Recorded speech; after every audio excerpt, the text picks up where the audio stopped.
If you're dealing with chronic illness and you're not sure what testing you should do, or you're trying to do it on your own especially, then this video is for you. So part of the problem for people who are trying to recover from chronic health issues is how expensive testing can be and how expensive it can be working with any kind of functional health provider, whether it's a functional MD or a nurse practitioner or a chiropractor or whatever it is. And I totally get it. Insurance should cover that stuff, but it doesn't, especially here in America. So if you're going it alone, then here's the tests that I would recommend that you do as an absolute starting base. Now, everyone's a little different, but the vast majority of people who are dealing with chronic illness have one or more of either an underlying mold problem, heavy metals, they're just struggling with toxins in general, they might have Lyme bacteria or its co-infections, some parasites, stuff like that. So what testing do you need to do as an absolute baseline and to uncover that? And that's what we're going to talk about right now. Now, also keep in mind that it's very, very rare that you get all the information you need for under $1,000. So if you're working with a doctor and they want you to spend $500 or $700 even, you're probably not getting enough testing if you are very chronically ill. So just keep that in mind as well. And I'll put links in the description here for all these tests too. So the first one I recommend is a urine test that you can do at home through Vibrant Wellness. They're a really, really good lab out in California. It's called the Total Tox Burden Test. They test three things: mold mycotoxins, heavy metals, and environmental toxins. I think they have the best mold panel on the planet by far, and they also look at a really good amount of environmental toxins. Heavy metals are really hard to test for because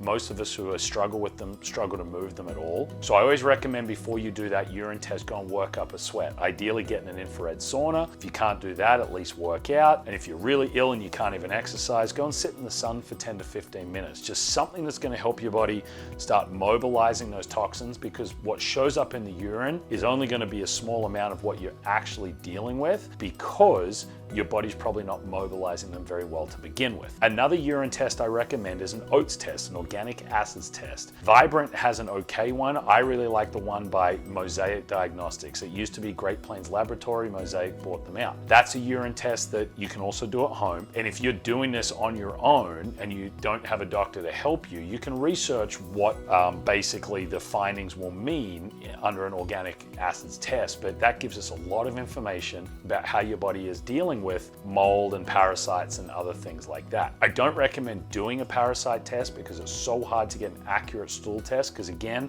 if you're not eliminating them, you're just not going to find them there.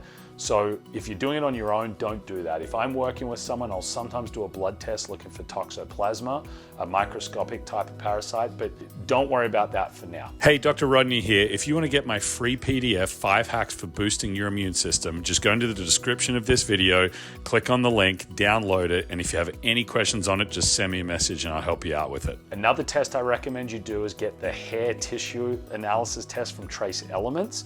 You just get some hair and send it in, and they'll be able to show you what crucial vitamins and minerals you're low in that we need to work on. Again, that's something you can do on your own and go and research it. Now, I always recommend getting help if your results are at all positive for any of this stuff and if you are dealing with chronic illness, but that's a great test you can do on your own too. The last one I recommend you get is a fatty acids panel that looks at your omega-3s, your omega-6s, and most importantly, your AA-EPA ratio.